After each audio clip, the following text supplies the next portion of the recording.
Nanginginig ang kamay ko habang hawak ang cellphone ko. May 5 missed calls si May, 3 voice messages, at isang litrato ni Lucas, nakasuot ng medalya sa school. Hindi ko pa yon nabubuksan. Dahil sa mismong oras na yon, nasa loob ako ng sasakyan, tahimik, patay ang makina, at katabi ko, ang babaeng hindi ko asawa.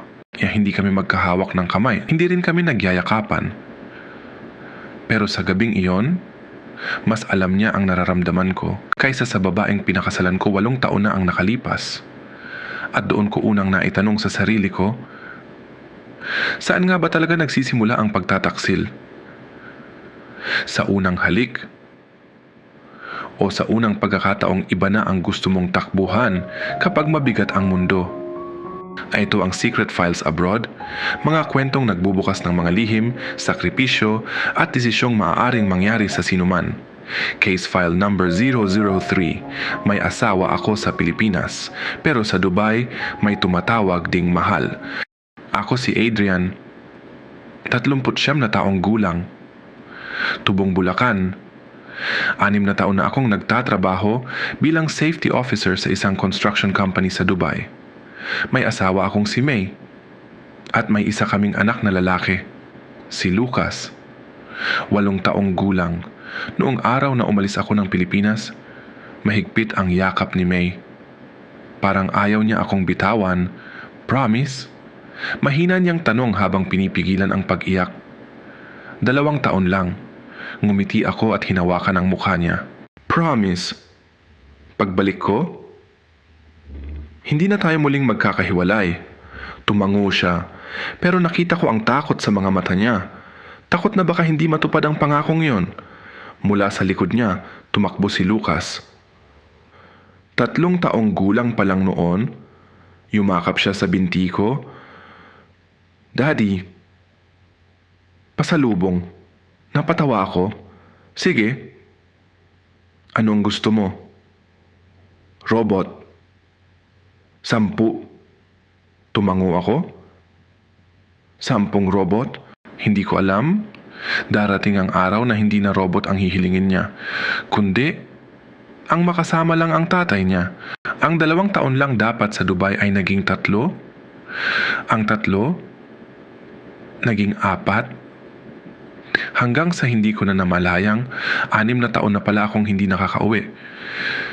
Tuwing sasabihin kong uuwi na ako, may bagong dahilan para manatili. May bagong project. May overtime. May dagdag na allowance. May panibagong pangarap. Sa isip ko, konti na lang. 1 pang taon. Mas mapapabuti ang buhay namin. Hindi ko napansing habang lumalaki ang ipon ko, unti-unti namang lumalaki ang distansya namin bilang pamilya. Tuwing umaga sa Dubai, 5:00 pa lang ay gising na ako sa Pilipinas. 9:00 na. Minsan naaabutan ko pang naghahanda si Lucas papasok sa school. Daddy, tingnan mo drawing ko. Ilalapit niya ang papel sa camera. Halos wala akong makita. Pero lagi kong sinasabing, ang galing naman ng anak ko. Ngingiti siya. Tapos biglang may maririnig akong boses ni May. Lucas, bilisan mo. Abutin ka ng traffic. Pagkatapos, hahawak si May sa cellphone. Kumain ka na? Oo. Ikaw? Oo. Tahimik. Minsan 10 segundo. Minsan mas mahaba. Hindi dahil wala na kaming pagmamahalan, kundi dahil wala na kaming bagong alaalang magkasama. Ang mga kwento ko tungkol sa trabaho, ang mga kwento niya tungkol sa bahay. Parang magkaibang mundo na ang tinitirhan namin. Naalala ko pa nung bagong kasal kami. Kahit 5 minuto lang kaming magkausap, hindi pwedeng matapos ang tawag ng walang mahal kita, miss na kita, mag-iingat ka. Pero paglipas ng mga taon, napalitan ang mga salitang iyon Kumain ka na? Chanita, magbayad ka ng Meralco. May PTA bukas. Nagpadala na ba ang bangko? Huwag kang magpuyat. Hindi naman yun masama. Parte yun ng buhay. Pero isang gabi, pagkatapos ng halos 10 minutong video call, bigla na lang sinabi ni May, "Sige, matulog ka na. Pagod ka." Napangiti ako. Ikaw rin, pagkababa ko ng tawag, dun ko lang napansin, hindi na pala namin nasabi, mahal kita. At hindi ko na maalala kung kailan namin huling sinabi iyon sa isa't isa.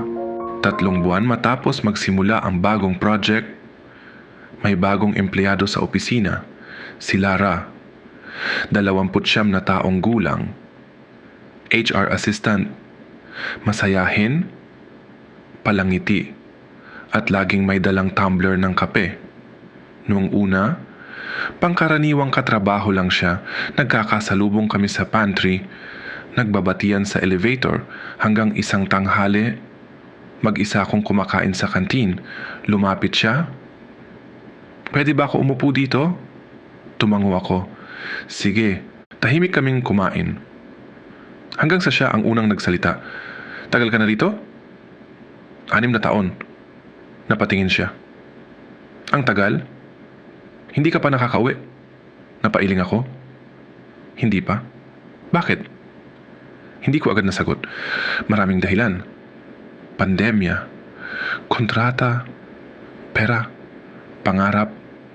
Pero ang lumabas lang sa bibig ko, kailangan. Tahimik siyang tumango. Pagkaraan ng ilang segundo, mahina niyang sinabi, "Ang hirap, no?" Napatingin ako sa kanya.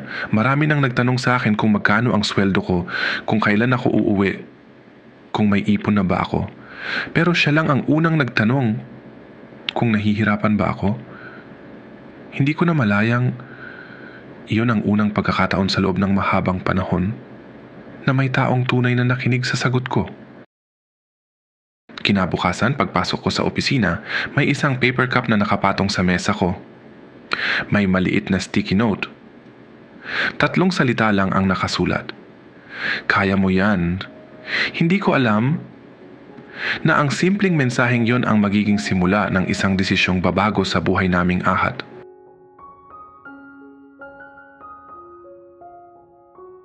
Kinabukasan, pagpasok ko sa opisina, napansin kong may paper cup sa mesa ko. Spanish latte, paborito ko. May maliit na dilaw na sticky note na nakadikit sa takip. "Kaya mo yan." Napangiti ako. Hindi ko alam kung bakit. Hindi naman yun love letter, hindi rin naman espesyal, isang simpleng mensahe lang.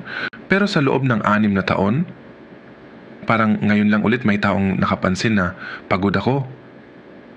Makalipas ang ilang minuto, dumaan si Lara sa mesa ko. "Nakita mo?" Tinaas ko ang kape. "Ikaw pala?" "Salamat." Napakamot siya sa batok. "Nakita kasi kitang parang lutang kahapon. Akala ko baka kailangan mo lang ng kape." Tumango ako. "Oo, kailangan nga." Pareho kaming natawa. Hindi iyon malaking bagay. Pero sa buong araw na yon, pakiramdam ko gumaan ang trabaho. Habang tumatagal, dumadami ang pagkakataong sabay kaming mag-lunch. Minsan 3 kami, minsan 4. Pero may mga araw ding kami lang. Hindi naman namin pinag-uusapan ang isa't isa. Trabaho, pagkain, buhay sa Dubai, mga plano. Hanggang isang araw, bigla niyang tinanong, "Mismo na pamilya mo?" Napabuntong hininga ako. "Araw-araw, pero sanay na siguro." Napailing ako. Hindi. Hindi ka nasasanay. Natututo ka lang mabuhay kahit miss na miss mo sila. Tahimik siya. Pagkatapos ay mahina siyang nagsalita. "Ako rin." Napatingin ako. "Wala ka bang asawa?" Ngumiti siya. "Wala. Pero may mama akong mag-isa sa Batangas. Ako ang panganay. Ako ang inaasahan." Tumango ako. Sa unang pagkakataon, hindi na lang kami magkatrabaho. Dalawang OFW na magkausap. Dalawang taong parehong may iniwang mahal sa Pilipinas. Biyernes ng gabi. Karaniwang oras ng video call namin ni May. Nasa pantry ako noon. May emergency meeting kasi sa site. Habang hinihintay ko ang supervisor, tumunog ang cellphone ko. May calling. Sasagutin ko na sana. Pero dumating ang supervisor. Adrian, kailangan ka sa conference room. O CJ, saglit lang. Tiningnan ko ulit ang cellphone. Huminto ang tawag. Maya-maya, may pumasok na chat. Si May. Busy ka ba? Hindi ako nakapag-reply. Lumipas ang halos 2 oras. Paglabas ko ng meeting, 10:00 na. Pagbukas ko ng messenger, may voice message. Hindi ko muna pinakinggan. Pagod na pagod ako. Saka ko naisip, bukas na lang. Pero bago ko maibaba ang cellphone, may isa pang notification. Nag-message si Lara. Kumain ka na. Hindi ko alam kung bakit. Pero iyon ang una kong binuksan. Hindi naman mahaba ang usapan. Ako, ngayon pa lang. Lara, wag mong kalimutan. Mukha kang mahihimatay kanina. Napangiti ako. Simple. Normal. Walang mali siya. Pero nang mahiga ako sa kama, bigla kong naalala. Hindi ko pa rin napapakinggan ang voice message ni May. Kinabukasan ko na lang ito nabuksan. Mahina ang boses niya. Sorry kung napatawag ako kagabi. Gusto lang sana kitang kwentuhan. Nanalo si Lucas sa drawing contest. Hinahanap ka niya kagabi. Huminto ako. Hindi ko na ituloy ang pakikinig. Parang may bumara sa lalamunan ko. Lumipas ang mga linggo. May napansin akong pagbabago sa sarili ko. Kapag may nangyaring nakakatawa sa trabaho, ang una kong naiisip, makwento nga kay Lara mamaya. Kapag may bagong safety award, siya ang unang nakakaalam. Kapag stress ako, siya ang unang nagtatanong. At kapag masaya ako, siya rin ang unang nakakapansin. Minsan, habang pauwi kami sakay ng company shuttle, bigla niyang sinabi, napansin mo? Ang ano? Ngumingiti ka na ulit. Napatawa ako. Talaga ba? Oo. Nung una kitang nakilala, parang lagi kang may dinadalang mabigat. Tapos ngayon, kahit paano, parang gumaan. Hindi ako nakasagot dahil alam kong totoo. Pero nang gabing iyon, habang ka-video call ko si May, bigla niyang sinabi, Adrian, bakit parang ang layo mo na? Napatingin ako sa screen. Ano? Parang hindi ka na nakikinig. Napayuko ako. Hindi dahil tama siya, kundi dahil hindi ko alam kung paano sasabihin. Ako mismo, hindi ko na rin maintindihan ang nangyayari sa akin. Tahimik kaming dalawa. Pagkatapos ng ilang segundo, si May na ang unang nagsalita. Sige, matulog ka na. Pagod ka. At muli, natapos ang tawag nang hindi namin nasabing, mahal kita. Kinabukasan, habang naglilinis ako ng inbox ng email ko, may pumasok na bagong mensahe. From Lara. Subject: pwede ba kitang makausap, hindi tungkol sa trabaho? Matagal akong nakatingin sa screen. Hindi ko pa binubuksan ang email. Pero sa loob-loob ko, alam kong kapag binuksan ko yon, may mababago. At sa unang pagkakataon, natakot ako.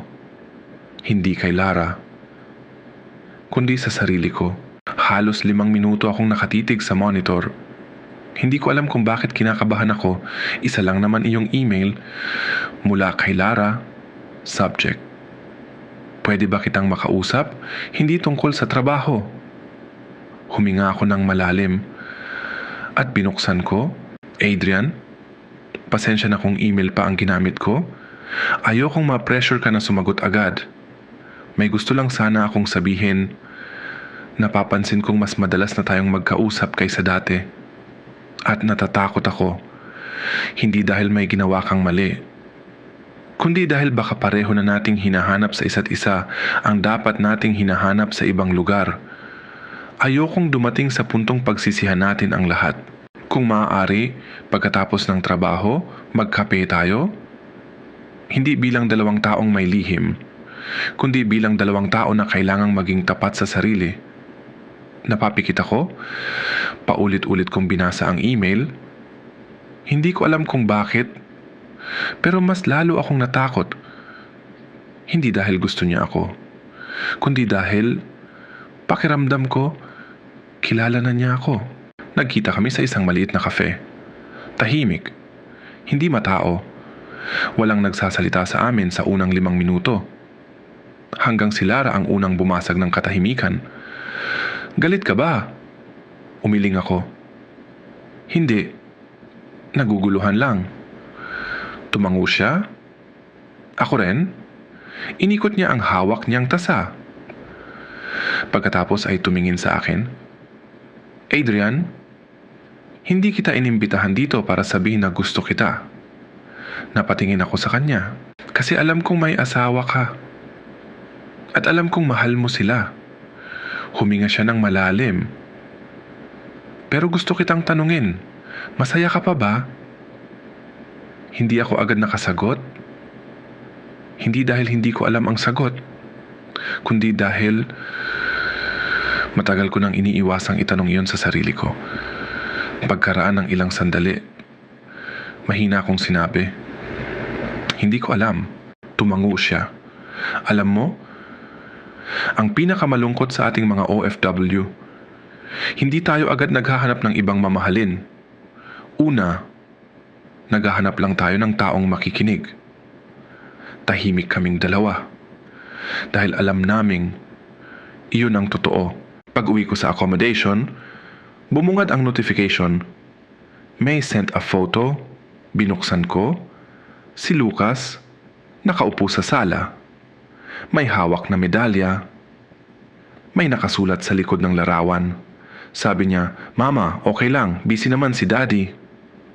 Parang may humigpit sa dibdib ko. Binasa ko ulit, at ulit, at ulit.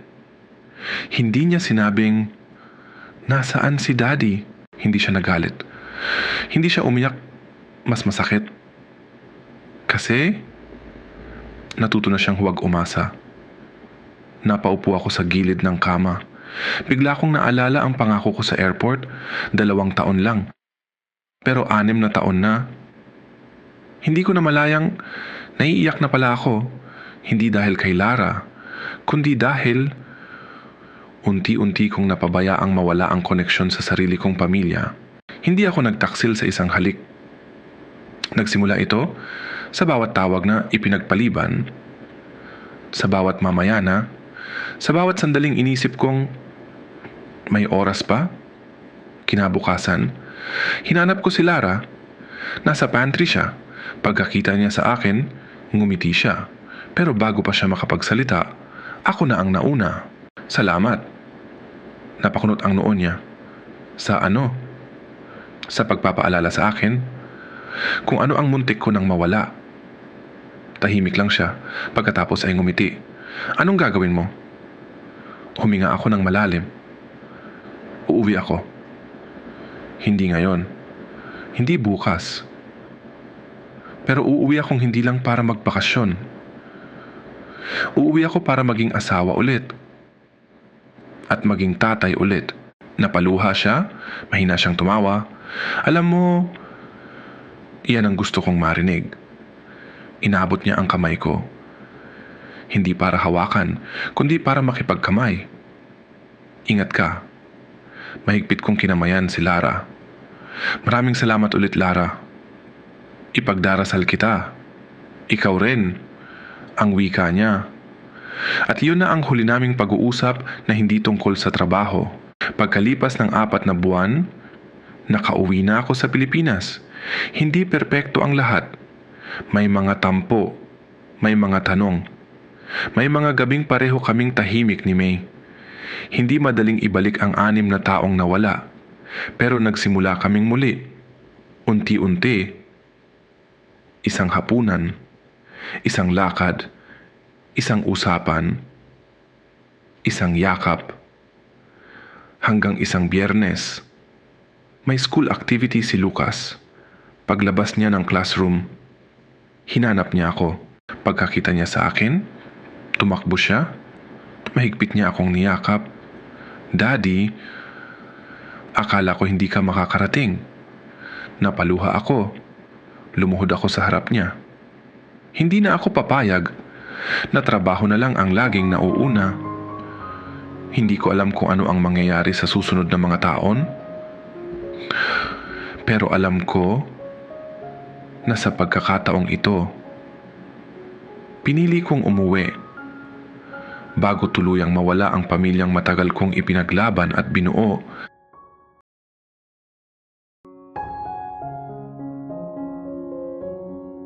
Minsan, ang pagtataksil ay hindi nagsisimula sa isang halik. Nagsisimula ito kapag may ibang tao nang mas nakakaalam ng mga sugat na hindi mo na ibabahagi sa sarili mong pamilya. At minsan, ang pinakamahirap na desisyong gawin ay ang umamin sa sarili mong may mga bagay ng kailangang ayusin bago pa maging huli ang lahat. Kung ikaw si Adrian, sa anong punto mo sasabihing nagsimula ang pagtataksil nang una niyang hinanap si Lara para makinig nang mas pinili niyang sagutin ang mensahe nito kaysa sa tawag ng asawa? O naniniwala ka bang hindi pa rin siya nagtaksil dahil wala namang nangyaring pisikal? Ibahagi ang iyong opinyon sa comments. Walang madaling sagot sa ganitong sitwasyon at gusto naming marinig ang iba't ibang pananaw ninyo.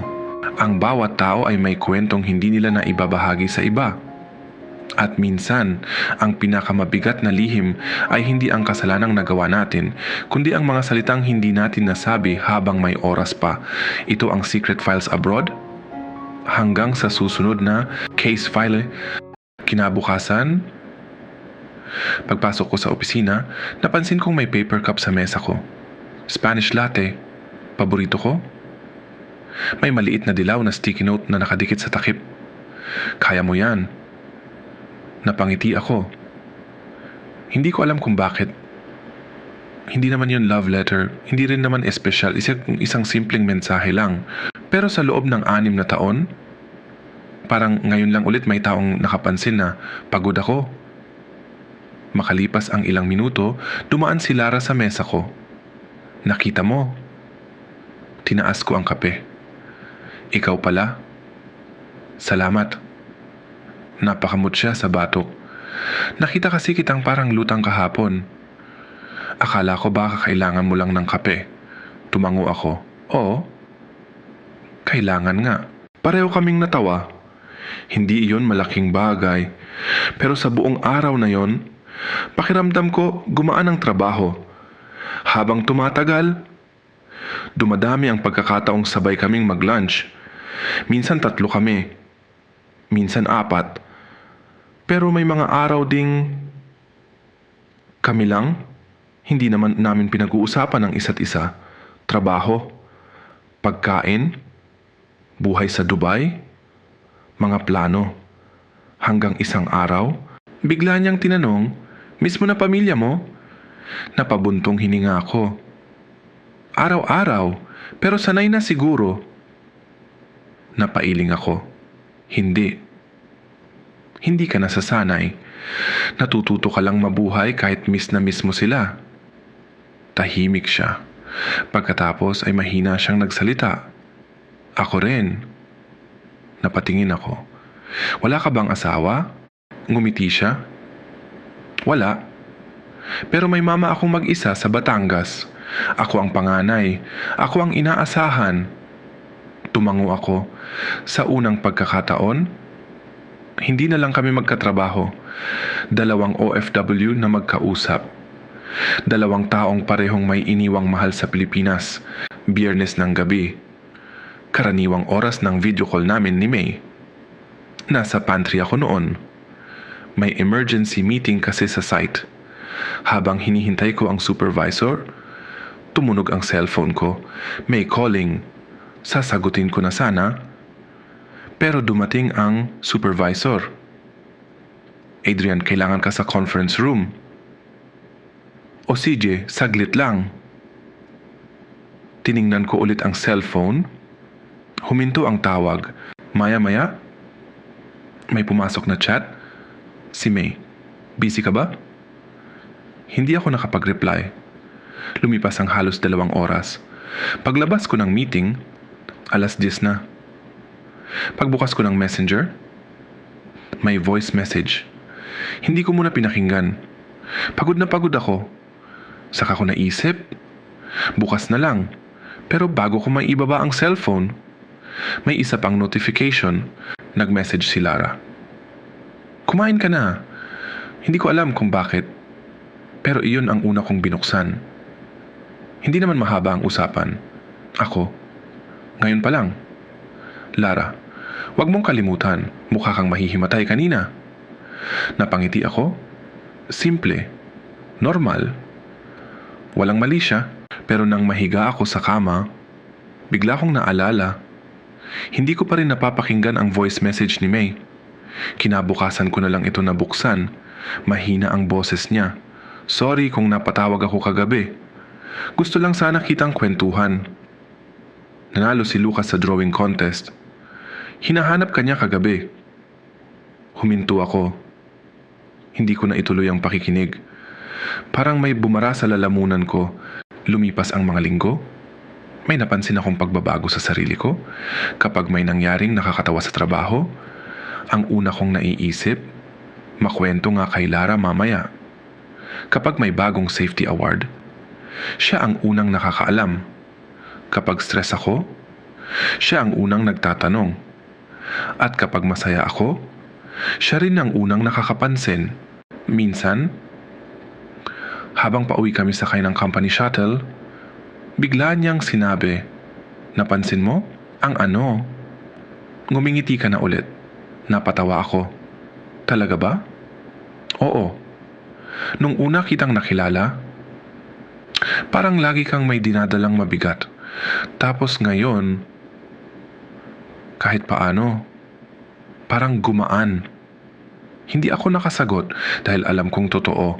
Pero nang gabing iyon, habang ka-video call ko si May, bigla niyang sinabi, Adrian, bakit parang ang layo mo na? Napatingin ako sa screen. Ano? Parang hindi ka na nakikinig. Napayuko ako. Hindi dahil tama siya, kundi dahil hindi ko alam kung paano sasabihin. Ako mismo, hindi ko na rin maintindihan ang nangyayari sa akin. Tahimik kaming dalawa. Pagkatapos ng ilang segundo, si May na ang unang nagsalita. Sige, matulog ka na. Pagod ka. At muli, natapos ang tawag nang hindi namin nasabing, mahal kita. Kinabukasan, habang naglilinis ako ng inbox ng email ko, may pumasok na bagong mensahe. From Lara. Subject: pwede ba kitang makausap, hindi tungkol sa trabaho? Matagal akong nakatingin sa screen. Hindi ko pa binubuksan ang email. Pero sa loob-loob ko, alam kong kapag binuksan ko yon, may mababago. At sa unang pagkakataon, natakot ako. Hindi kay Lara, kundi sa sarili ko. Halos 5 minuto akong nakatitig sa monitor. Hindi ko alam kung bakit kinakabahan ako. Isa lang naman iyong email mula kay Lara. Subject: pwede ba kitang makausap? Hindi tungkol sa trabaho. Huminga ako ng malalim at binuksan ko. Adrian, pasensya na kung email pa ang ginamit ko. Ayokong ma-pressure ka na sumagot agad. May gusto lang sana akong sabihin. Napapansin kong mas madalas na tayong magkausap kaysa dati. At natatakot ako. Hindi dahil may ginawa kang mali, kundi dahil baka pareho na nating hinahanap sa isa't isa ang dapat nating hinahanap sa ibang lugar. Ayokong dumating sa puntong pagsisihan natin ang lahat. Kung maaari, pagkatapos ng trabaho, magkape tayo? Hindi bilang dalawang taong may lihim, kundi bilang dalawang tao na kailangang maging tapat sa sarili. Napapikit ako, paulit-ulit kong binasa ang email. Hindi ko alam kung bakit, pero mas lalo akong natakot. Hindi dahil gusto niya ako, kundi dahil pakiramdam ko, kilala na niya ako. Nagkita kami sa isang maliit na kafe. Tahimik, hindi matao. Walang nagsasalita sa amin sa unang 5 minuto. Hanggang si Lara ang unang bumasag ng katahimikan. Galit ka ba? Umiling ako. Hindi. Naguguluhan lang. Tumango siya. Ako rin. Inikot niya ang hawak niyang tasa. Pagkatapos ay tumingin sa akin. Adrian, hindi kita inimbitahan dito para sabihin na gusto kita. Napatingin ako sa kanya. Kasi alam kong may asawa ka. At alam kong mahal mo sila. Huminga siya ng malalim. Pero gusto kitang tanungin, masaya ka pa ba? Hindi ako agad nakasagot. Hindi dahil hindi ko alam ang sagot, kundi dahil matagal ko nang iniiwasang itanong iyon sa sarili ko. Pagkaraan ng ilang sandali, mahina akong sinabi, hindi ko alam. Tumango siya. Alam mo, ang pinakamalungkot sa ating mga OFW, hindi tayo agad naghahanap ng ibang mamahalin. Una, naghahanap lang tayo ng taong makikinig. Tahimik kaming dalawa. Dahil alam naming, iyon ang totoo. Pag-uwi ko sa accommodation, bumungad ang notification. May sent a photo, binuksan ko, si Lucas, nakaupo sa sala. May hawak na medalya.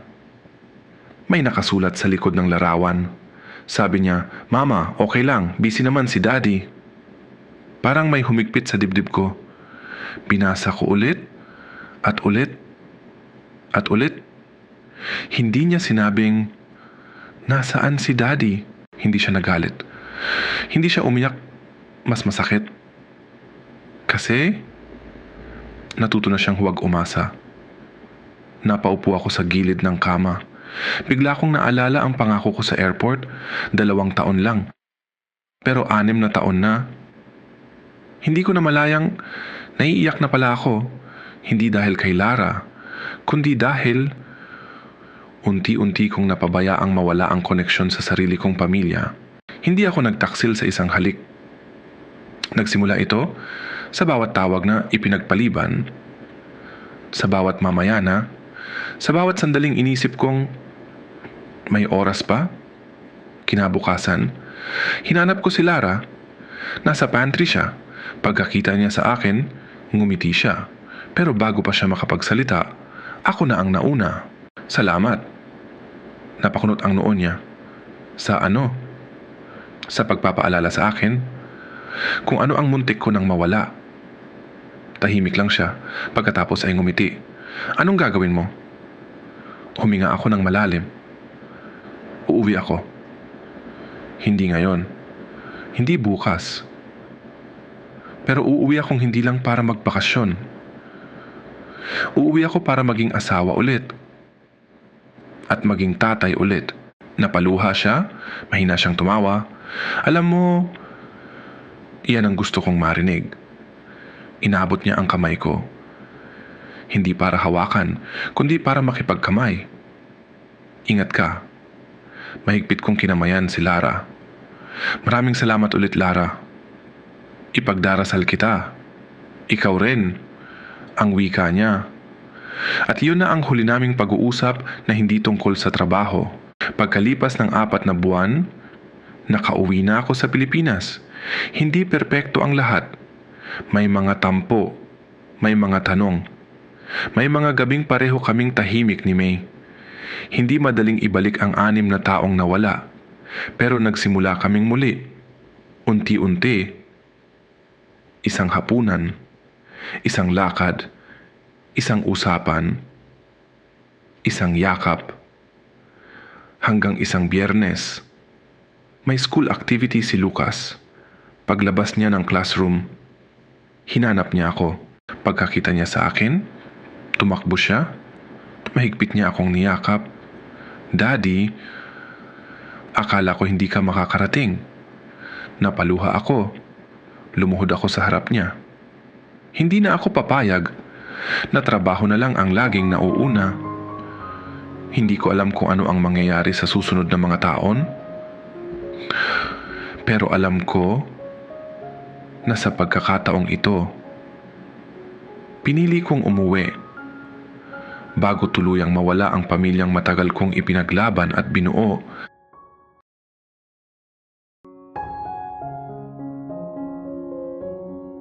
Minsan, ang pagtataksil ay hindi nagsisimula sa isang halik.